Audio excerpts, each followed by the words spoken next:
Welcome back. Thanks a lot for supporting my channel. And in this video, I want to talk about how enharmonic note names can be controlled in the key editor in Cubase. So it can be frustrating when you write out a chord progression and the note names in your MIDI are displaying incorrectly.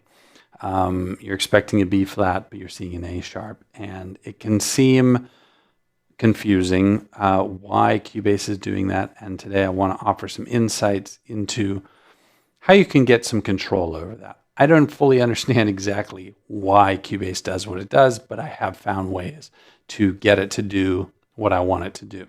So let's look at this example here. This is picking up from my last lesson that was on chord voicings in the chord track, how those voicings work and how to troubleshoot getting the right voicings. So I've selected all four of these MIDI parts and you can see them down here. I've got a B flat major chord here, and so these notes are listed as B flat, but those are obviously also known as A sharps. It's not anything to do with the note, with the chord event name up here, because you can see if I come up here, I don't have a choice of A sharp. That's just not a choice that I have. Part of that has to do with the scale choice here. So if I were to go here and turn off automatic scales over here in the left-hand side, and I were to decide that no, actually my song is not in the key of whatever it was in, but I'm going to say that it's in the key of D sharp blues. And then I'm going to come here, I'm going to change this chord. See, that's kind of weird, right? So I said, this is a good example of a kind of problem. So I've said that it's in the key of D sharp blues. I don't really like talking about D sharp blues. So let's go D sharp major. That's a key. But when I click on this, I get G flat as an option. I should clearly either get, I guess I should get F double sharp. If I go with D sharp minor, natural minor, then I should get F sharp. That would be the third. And I don't see an F sharp anywhere here. So what's going on? Well, one way that I can handle that is down here, or actually, I'm sorry, up here in the corner in our info bar, you'll see an enharmonic shift. And with that chord selected, chord event, I can actually go up here and I can say, I want that to be sharp. And it's going to change it to F sharp. And now when I click on this, you can see that my chord options are also all sharped rather than flatted. And you'll also see now what was a B flat before is listed as an A sharp. And the D flat is listed as a C sharp, and so on and so forth. So a lot of power in just selecting the chord event and then going up here and choosing its enharmonic shift. You can choose manually or you can go with auto. I'd say half the time when I choose auto, I don't get the result that I expect. But hey, this is the fact that you can change it up here and the fact that it propagates down is all you really need to know. Now, a lot of times this comes in particularly handy when I am composing sort of cinematic related stuff. I'm using chromatic medians and a key. I'm not really in a key, right? So let's say, I'm just going to give you a quick example here. Let's say that I start with a C major chord and then I go to an E flat.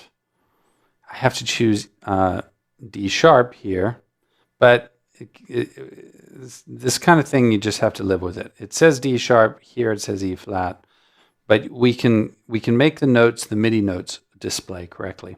So from C to E flat, I'm not going to do a 7 there. You know, that is a chromatic, what's known as a chromatic mediant.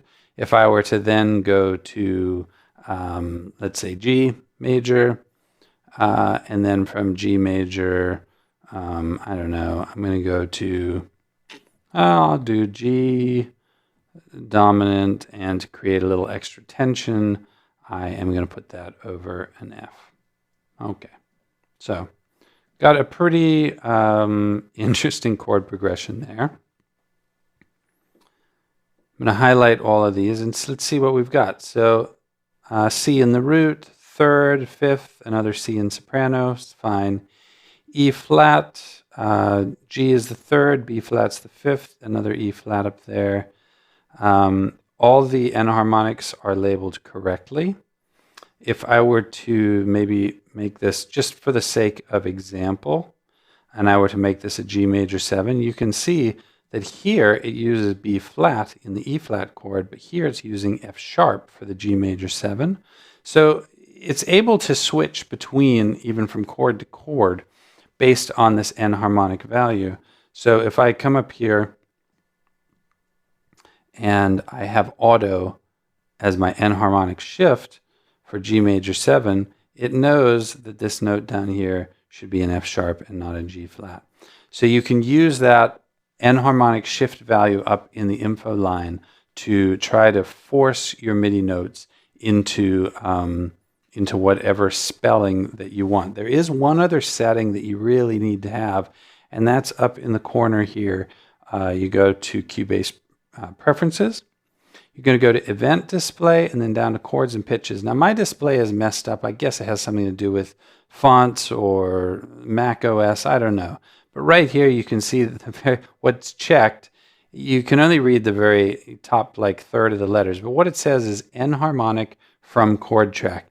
And enharmonic from chord track, when that's enabled, it's basically the thing that makes the enharmonic shift choice you've made for the chord propagate down. I'll show you. If I take that off and hit apply, and then I hit OK, you can see here that I have an A sharp, even though the chord is an E flat.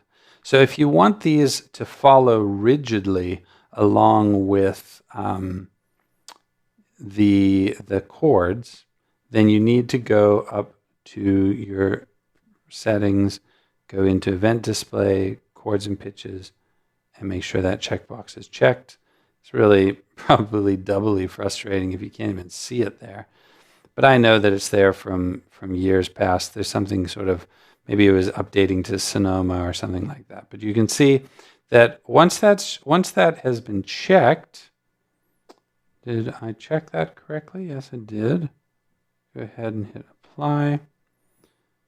Now this can happen sometimes where you actually, I don't know if you noticed there, you can rewind and watch, but as I moused over it, it switched from A sharp to B flat. That is definitely a bug in Cubase. Very frustrating when you're trying to rely on the system and it's not doing exactly what you expect.